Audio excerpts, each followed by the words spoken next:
अक्सर सोचा जाता है कि राजनीति में सफल होने के लिए क्या चाहिए। उम्र, बहुत सारा अनुभव और बड़े बड़े नामों का सहारा। आज हम एक ऐसी कहानी पर नजर डालेंगे जो इन सभी धारणाओं को चुनौती देती है। चलिए समझते हैं राजनीति के इस नए ब्लूप्रिंट को। यही तो वो बातें हैं जो हम हमेशा से सुनते आए हैं, है ना? दशकों से यही एक सोच चली आ रही है कि राजनीति का रास्ता अनुभव और बड़े संपर्कों से होकर ही गुजरता है। मतलब एक बना बनाया सांचा है जिसमें फिट होना जरूरी है। पर सोचिए, क्या हो अगर कोई इन सारे नियमों को ही तोड़ दे? क्या राजनीति में आगे बढ़ने का कोई नया रास्ता हो सकता है? कोई ऐसा रास्ता जो इन पुराने तरीकों पर बिल्कुल भी निर्भर न हो? और बस यहीं से कहानी में एंट्री होती है रविंद्र सिंह भाटी की।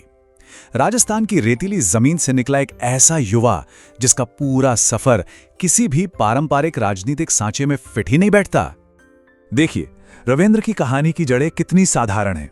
कोई राजनीतिक विरासत नहीं, कोई बड़ा नाम पीछे नहीं, सिर्फ एक साफ सोच और अपने समाज के लिए कुछ कर गुजरने का जुनून। ये कहानी हमें बताती है कि कैसे एक बीज सूखी जमीन में भी उग सकता है अगर इरादे मजबूत हों। तो चलिए अब आगे बढ़ते हैं और देखते हैं कि उनकी पहली बड़ी राजनीतिक परीक्षा क्या थी। ये कहानी शुरू होती है छात्र राजनीति से, वो मैदान जहां उन्होंने पहली बार सिस्टम को सीधी चुनौती दी। 57 ये सिर्फ एक संख्या नहीं है, ये एक बहुत बड़ी, एक ऐसी उपलब्धि का प्रतीक है जो लगभग नामुमकिन सी लगती थी। सवाल यह है कि आखिर 57 साल में ऐसा क्या हुआ था जो पहले कभी नहीं हुआ? जी हां, 57 साल के लंबे इतिहास में यह पहली बार था कि किसी ने बिना किसी बड़ी पार्टी के सपोर्ट के छात्र संघ अध्यक्ष का चुनाव जीता था। यह जीत सिर्फ एक चुनाव नहीं थी, यह पूरे सिस्टम के खिलाफ एक बुलंद आवाज थी। अच्छा, छात्रा राजनीति की यह बड़ी जीत तो बस एक शुरुआत थी। असली परीक्षा तो 2023 के राजस्थान विधानसभा चुनावों में होनी थी।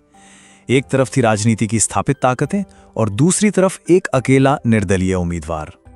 ये स्लाइड दिखाती है कि मुकाबला कितना बड़ा था। एक तरफ बड़ी पार्टियों की जबरदस्त मशीनरी और पैसा, तो दूसरी तरफ रविंद्र के साथ था युवाओं का जोश और जनता का विश्वास।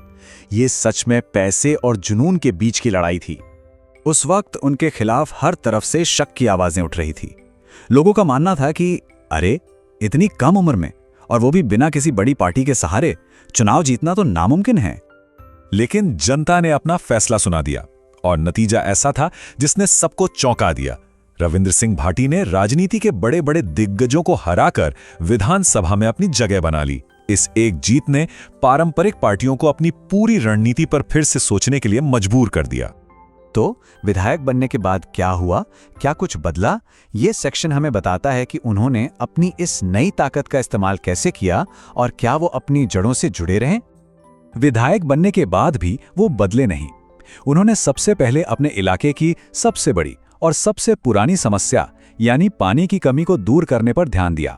इसके लिए उन्होंने जमीनी स्तर पर काम किया और सरकारी तंत्र पर लगातार दबाव भी बनाया। इसके बाद उन्होंने युवाओं के भविष्य के लिए काम करना जारी रखा, क्योंकि वो ये बात अच्छी तरह जानते थे कि उनकी सबसे बड़ी ताकत युवा ही हैं। उन्होंने रोजगार और शिक्षा से जुड़े मुद्दे उठाए और युवाओं को सिस्टम से जोड़ने की कोशिश की। और उनकी सोच सिर्फ लोगों की समस्याओं तक ही सीमित नहीं रही। उन्होंने ओरंग संरक्षण जैसे बेहद जरूरी पर्यावरणीय मुद्दों को उठाकर ये भी दिखाया कि उनकी सोच कितनी व्यापक है और वो भविष्य को लेकर कितने गंभीर हैं। तो रविंद्र सिंह भाटी के इस पूरी कहानी से क्या सीखा जा सकता है? चलिए इसे कुछ बहुत ही साफ और सीधे पॉइंट्स में समझते हैं। यहां 3 बहुत महत्वपूर्ण बातें निकल कर आती हैं। पहली, उम्र कोई बाधा नहीं है, छोटी सोच बाधा है। दूसरी, अगर जनता का साथ हो तो सत्ता खुद ब खुद रास्ता बना लेती है। और सबसे जरूरी बात, राजनीति कोई पद नहीं बल्कि सेवा का माध्यम है। उनकी कहानी सिर्फ एक विधायक बनने की कहानी नहीं है, ये उस उम्मीद की कहानी है जो शायद हर युवा के दिल में होती है। और ये कहानी साबित करती है कि अगर इरादे नेक हों तो व्यवस्था को भी बदला जा सकता है।